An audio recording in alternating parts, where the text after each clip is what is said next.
Everyone. So, as a person who watches a lot of K drama, I always get the question that what is your favorite K drama?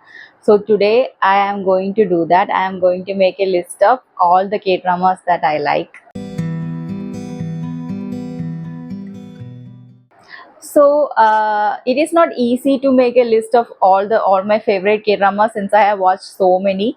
I have been watching K dramas since 2011. That's more than 12 years.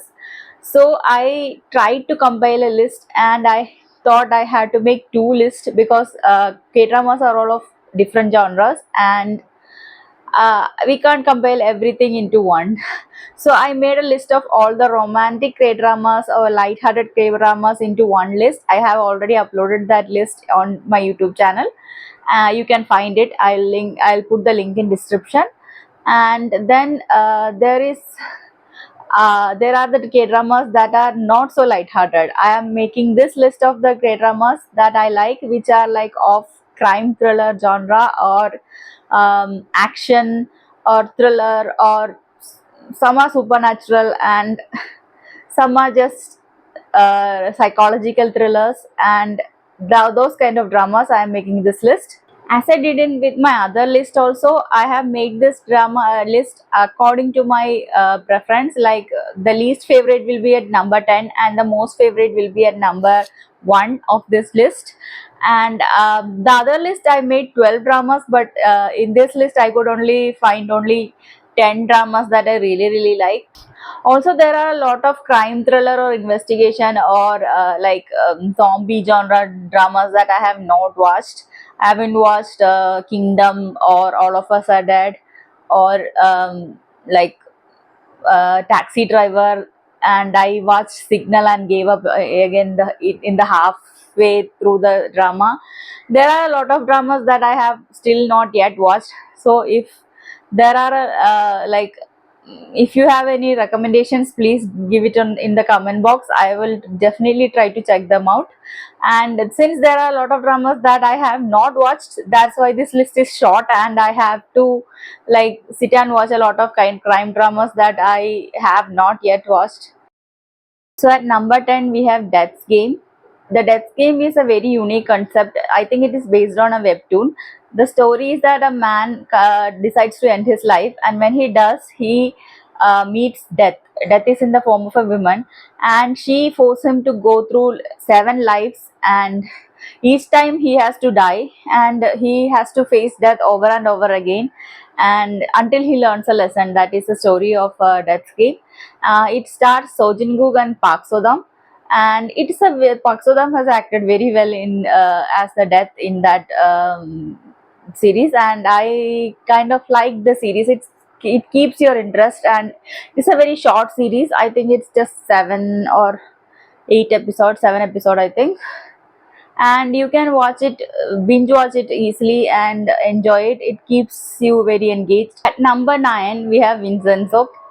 Vincenzo is very popular, so most of you already have heard about Vincenzo. Vincenzo is a very funny and at the same time very engaging and crime thriller kind of story. I kind of wondered if to include Vincenzo in a romance story because there is also a light romance in this story, but it is mostly a thriller with some comedy in it. So I included Vincenzo in this list that rather than other list. Vincenzo's story is that there is this consigliere who comes from Italy, right? Yeah, Italy to South Korea. His name is Vincenzo, and he's on a mission. He has to do something. Then he gets involved with this lawyer's office, and there is his old lawyer and his daughter, and he gets involved with them, and a lot of things happen. Then there are some bad guys, and he has to deal with those bad guys, and that is the overall concept. But the bad guys in Vincenzo are really good. There is this female villain in Vincenzo, who I consider as the best villain in K drama history. She is just so despicable and so what dangerous, that we are just scared by her, at the same time we hate her. So I think the Vincenzo's, those two will not just her, there is another villain also who is very despicable, and those two are one of the, like, two of the best villains in any K drama, and I hate them. I remember them, like, we easily forget the villains in many K dramas, but these two I will never forget. So that's why I have included Vincenzo in this list. At number 8, we have Save Me. It's all Korean title is Kuejo, means say, it literally means save me. It is a very creepy, eerie kind of drama, and I like it because it's creepy, eerie. It's based on a cult story, and the main guy, the godly man in cult, kind of captures a girl, and her, like, is keeping her there, and these boys have to save her. That is the concept of the story, and the whole cult thing is very eerie to watch and very creepy, and you have to have a certain level of stomach to watch this drama, I think, because it's mostly about the cult and how they have these practices where everybody is worshipping the main godly man, and the acting in it is really good, and it has Soeji and Octagon as the main characters. In Save Me, the villain character is played by Jo Sang Ha, and he has done a really good job, because we will hate him.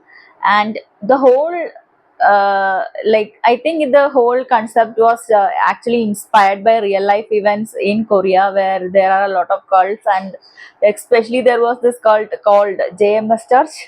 I have read about it, and it's just ridiculous how things went down in JMS Church. I think this, I'm not sure, but I think this drama might be inspired by it, because things are very similar. And like, in this also, the main guy, we will hate him because he is very, like, disturbing. We will, as a girl also, we will feel very disturbed by the way he is behaving to this main girl, and that's Save Me. And that you should watch it only if you have a certain, like, affinity to watch crazy disturbing stuff. Else, if you just like light-hearted stuff, don't watch Save Me, please. Number 7, we have Extracurricular. It's a short drama on Netflix, and I didn't know about it before, like, when I watched it. Like, I stumbled upon it and I really liked it. It's a really short drama. The story is that there is this high school boy who has to earn some money for some circumstances, and he runs a sex traffic ring undercover. Like, nobody knows he is the one running it, but he has a helper, and there are some girls, and he is running it. Then he gets discovered by his classmate. That's how, then the classmate and he try to, like, how she is, like, trying to blackmail him or something, and they start, the things get confusing, and that's how the story goes. But it very good acting, it has very good acting, very good script, and very tight script. It is very exciting, and it is worth a watch, I would say. It stars Kim Dong Hee and Jung Da Bin, and they both have acted really well, and the whole series is actually really good, but I think it's not that popular. So if you have not heard of Extracurricular, please give it a watch. It is a really good drama. At number 6, we have Arctar Chronicles. It is here because of its production quality. It is international level production quality drama, because it is not set in Joseon or in present times. It is set in another world, where it has its own properties and rules and stuff like that. It is set in a place called Art, and it is not even set in a like recent time, not even in Joseon era. It is before that. I think Art was before that, when people used to have another species of human being called Neanderthal. I think it's inspired from Neanderthal humans. So in that, humans and Neanderthals are fighting, and there are these characters who comes in. It's really difficult to explain the story of Adda Chronicles because so much is going on, so many things are going on, so many characters are there. The main characters, his name is, I think, Insom is played by Sang Joong Ki in first season and Lee Jung Ki in second season. There is a like second season, there is second season, but the main two characters are played by different people in second season. That's why I think it didn't get enough recognition because people didn't like the cast change. Even I didn't like the cast change. The original cast were really much better than the first, second cast. Nothing against Lee Jung Gi, he is good, but he didn't like fit the character, I think. So many things is going on in Adar Chronicles. I would consider, personally, I consider Adar Chronicles as the Game of Thrones of Korea because it is that level. Adar Chronicles is like exact, not exactly like Game of Thrones, but a lot of feel of it is like Game of Thrones. That's why I consider it like Game of Thrones of Korea. And it gets a little bit depressing in between sometimes, and a lot of you have to have a certain like knowledge to watch this drama, like knowledge of Korean culture, Korean drama history, I think, because it has its own language and its own setting and everything, and you have to have that knowledge to appreciate this drama. I'll explain the story of this the Chronicles as simply as I can. So there is this main character named Unsom. He gets taken to this land where nobody knows about the above land. It is a below land, and he gets taken there. There is this girl named Tanya, and Tanya is. And they become friends, and he grows up there when his mother passed away and he grows up there. And then these people in that place, the place is called Vahan. The tribe is called Vahan. Vahans get attacked by the police people from above, that is people from a place named Arth, and they attack them and take them, capture them, and now this Ensom has to save them. There are a lot of things going on. It is different. The basic story is this, that Ensom has to save them, but a lot of magic is going on, mystery is going on, lot of it's a fantasy world, a lot of fantasy is there, like fantasy elements are there. It's a very well written script, also very high value production quality, because the whole set is set was built for this drama. And the problem was that then when the first season was aired before COVID hit, then COVID-19 hit the world, and this drama second season had to be stopped. So the whole like set got destroyed. Then after COVID, they had to rebuild the script, the whole set, and hire the actors again. That's why they couldn't hire Kim Ji Won or Sang Joong Ki for the second season. So they had to hire Lee Jung Ki and what's her name? Yeah. So for the second season, they hired Lee Jun Ki and Shin Se Kyung as Ensom and Tanya. But the rest of the actors are more or less same. Just some minor actors have changed. A lot of other minor actors have changed, I think. So it doesn't feel that connected, the first season and second season. But it was nice, like still it was a really okay, and I needed the conclusion. I think there was a hint of season 3, but I don't think there will be a season 3, I don't know. But uh, we have to wait and see if there will be a season 3 or not. But still season 1 and season 2 are worth watching. So even if not season 2, season 1 is really good, and please give it a watch. And let's go to the next drama on my list. At number 5, we have everybody's favorite, Squid Game. Squid Game, I don't think I need to explain the story of Squid Game. Everybody knows Squid Game. The whole world watches Squid Game. So even then, I'll summarize the story, that as some people capture a few people into a island, and they have to play children's game to survive. If they lose the game, they get eliminated. Eliminated means they get killed in the game. And we have our main character Song Gi-hoon, and Song Gi-hoon is a very innocent man, but he is in a lot of debt, and he gets invited to this game, and he has to survive this game. That is the story. And there is, so far there is season 1 and season 2, and season 1 is really good, but I didn't like season 2 that much because it felt incomplete, because there is a season 3, and season 2 and season 3 are like connected stories, and so season 2 felt like a half like baked thing, that we have to wait for season 3 to get the complete story. So I am still waiting for season 3. And Squid Game is really good, everybody like it, I know that.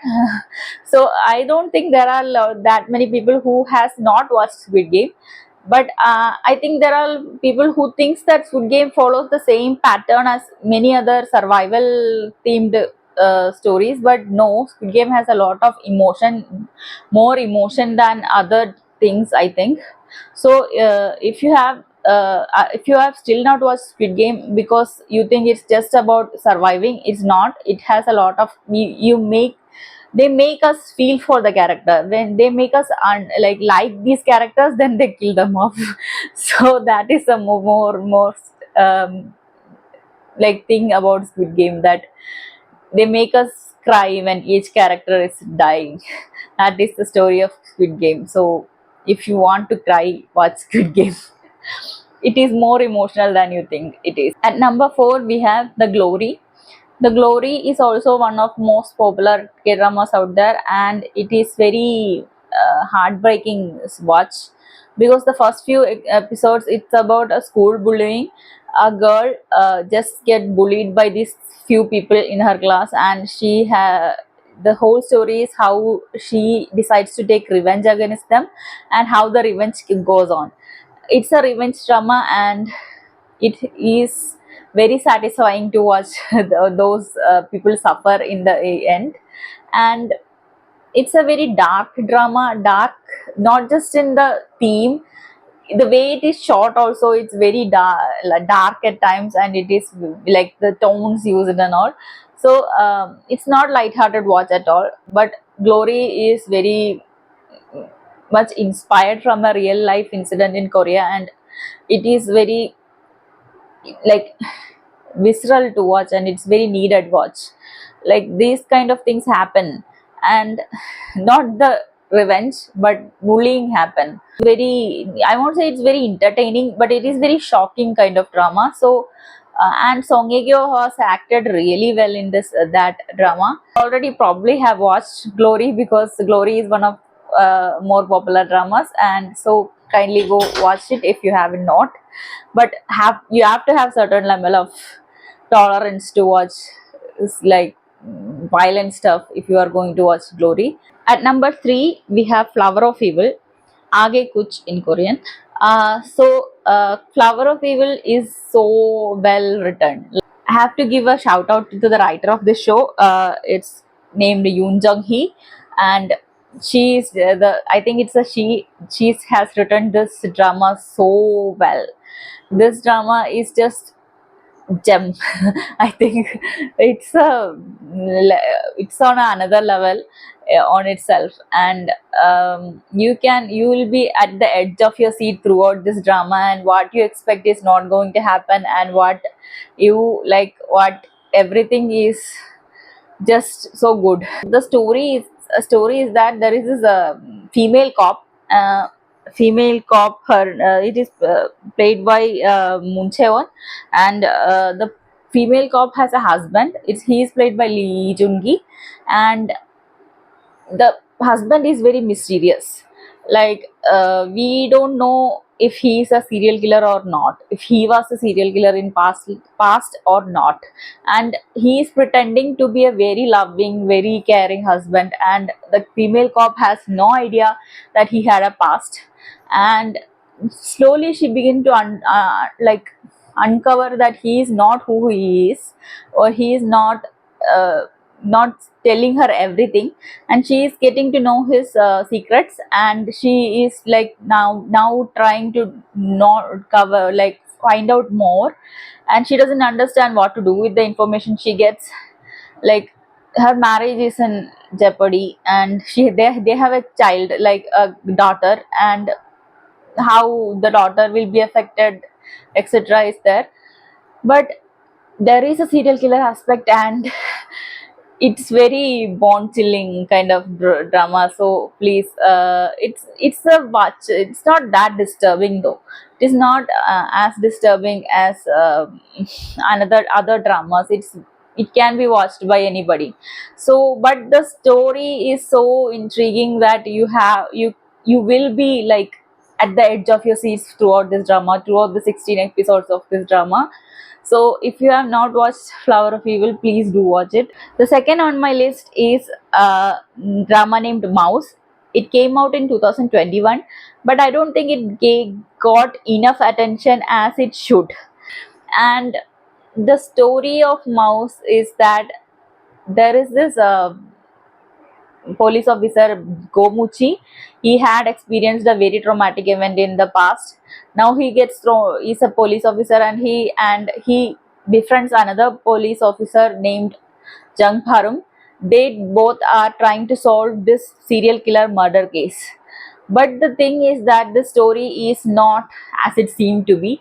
The writer of this drama, name I'll mention the writer because the writer is very important in this drama. I think she or he. I think the right the writer is her name is Choiran, and she likes to play with your head, I think, because things are not as it seem to be in this drama. It, like when we think it is something, then it turns out to be something else, and there is a very major twist in the end.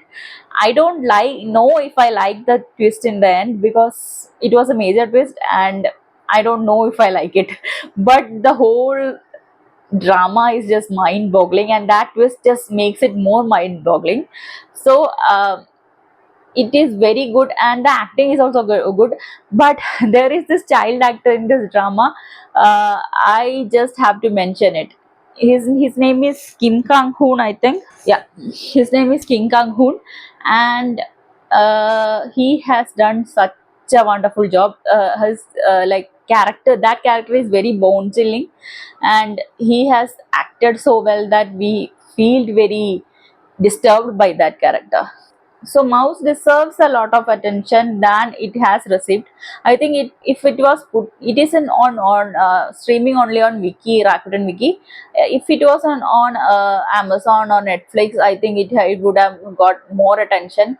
But some reason it is not getting as much attention as it deserves, because no people online are also not reacting to it much. There are a lot of reaction channels these days who are reacting to K dramas, but I haven't seen many people reacting to Mouse. Mouse is, I think it is because it is a longer drama. It has 20 episodes, and maybe that's why it is not like not many people are interested in watching it, because it has 20 episodes. But yeah, Mouse was really good. Finally, the first one in my list, the number one in my list, is Moving. Moving is so damn good.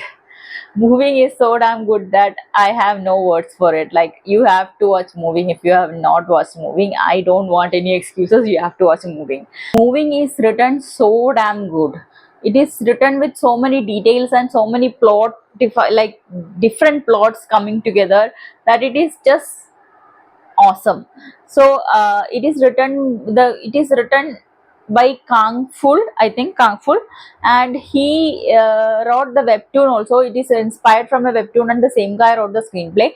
And that I have to like, I'm a writer, so I appreciate writers more than the directors or anything. And in these Korean dramas, obviously writers matters the most, because it is in the end it is about the story and the plot. So the moving story is just so good that I have no words for it. It is that good. And the main story is like moving is a like fantasy drama kind of, like it is about people with superpowers. So people have superpowers in this world, and it is mainly about a kid named, starts with a kid named Kim Bong Sok. Kim Bong Sok is in high school, and he has floating ability. He can't fly yet, but he can float, and his mother is trying to hide his abilities. That's how the drama starts, and it goes on to explore various people who has superpowers.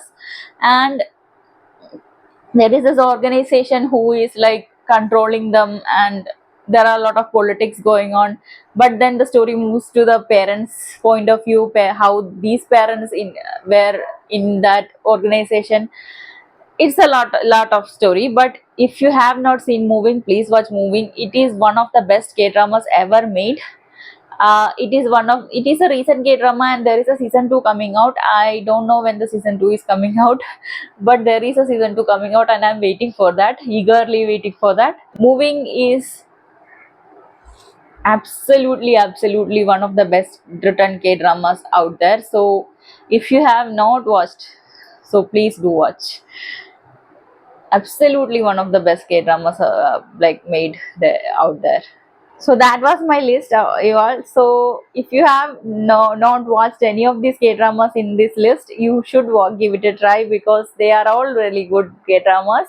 And especially if you are a guy trying to get into the K drama world, you should start with the top 3 dramas in this list. And if you don't like them, then your K dramas are not meant for you, I guess. But yeah, you will definitely like them, especially Moving. If you are like into any shows, you can, if you are into watching any web series, any shows, you will definitely like Moving, and definitely like um, even Extracurricular or Mouse has a little bit of flaws, I think so. But just watch Moving is flawless. So please, if you want to get into K dramas, watch these first. So that was my list of all the favorite thriller and fantasy, thriller action K dramas that I like. So if you want any more list of K dramas that I really like, I can make that list. Like historical K dramas or fantasy K dramas, I can make a list of those. Please comment if you want those lists. And if I have missed any of your favorite K dramas, please comment that also. Also, I have already said that I have not watched a lot of K dramas which are of like this action genre and zombie genre also. So if you really think I should watch them and give a review of those, please comment that also. So that is all for today. Please like and subscribe my channel. I need a lot of your support. It is a new channel, so please like and subscribe. So I'll see you next on another video. Bye.